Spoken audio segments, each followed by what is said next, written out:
Message adressé aux compatriotes congolais de la République démocratique du Congo et de la diaspora.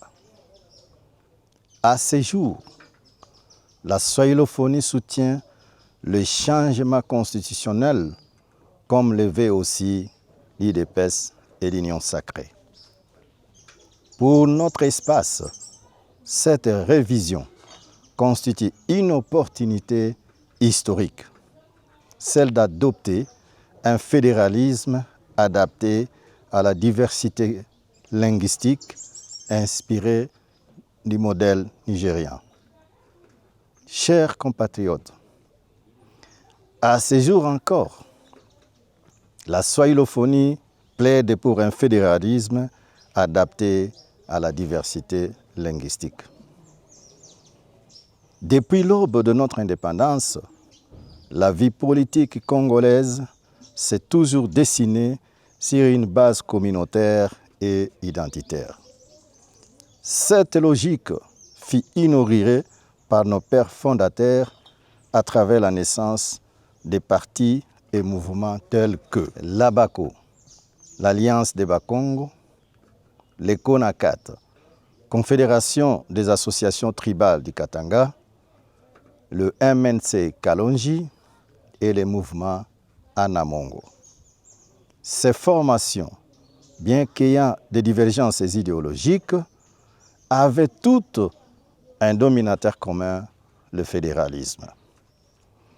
Elles traduisaient déjà la conscience que la diversité culturelle et linguistique de la RDC ne pouvait trouver son équilibre que dans un modèle fédéral.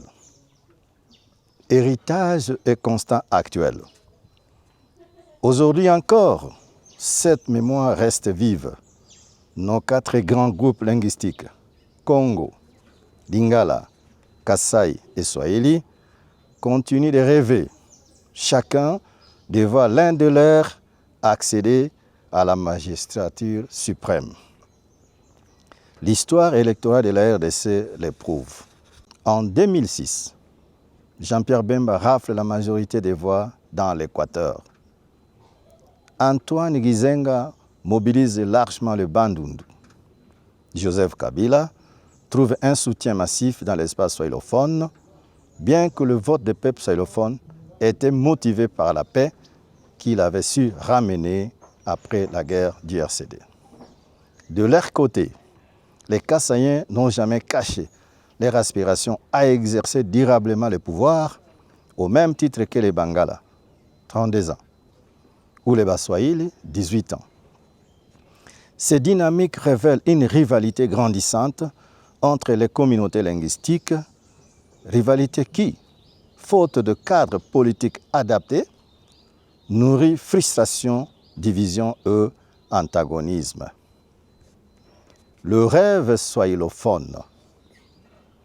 Face à cette réalité, la swahilophonie propose une alternative. Transformer cette rivalité en moteur de développement.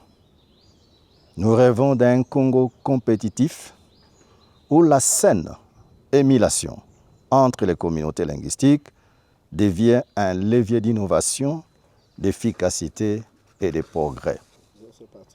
À l'image du Nigeria, qui a su bâtir une fédération stable malgré sa diversité, la RCD gagnerait à adopter un fédéralisme adapté à ses réalités linguistiques. Notre proposition, la swahilophonie plaide pour la création de 4 États fédérés. État fédéral du Kasaï, État fédéral d'Ingala, État fédéral Congo, État fédéral Swahili. Chaque État aurait l'obligation de se montrer performant, car aucun ne voudrait rester en arrière. Cette compétition positive stimulerait l'innovation, renforcerait la gouvernance locale et créer une dynamique de prospérité partagée. Ainsi, le fédéralisme linguistique ne serait pas un facteur de division, mais bien une source d'émulation constructive et de progrès collectif. Appel à l'action. Nous en appelons à nos députés nationaux, tant à la Chambre basse qu'au Sénat, à convoquer sans délai un débat de fond sur l'organisation d'un référendum populaire afin de soumettre cette vision fédéraliste au suffrage du peuple congolais. Un tel choix permettrait de mettre fin à la guerre des postes, alimentée par la diversité linguistique, et d'ouvrir une ère nouvelle pour notre pays. Que vive le Congo fédéral, plus jamais l'autoritarisme économique et financier, que vive le rêve d'un Congo prospère, compétitif et réconcilié avec lui-même.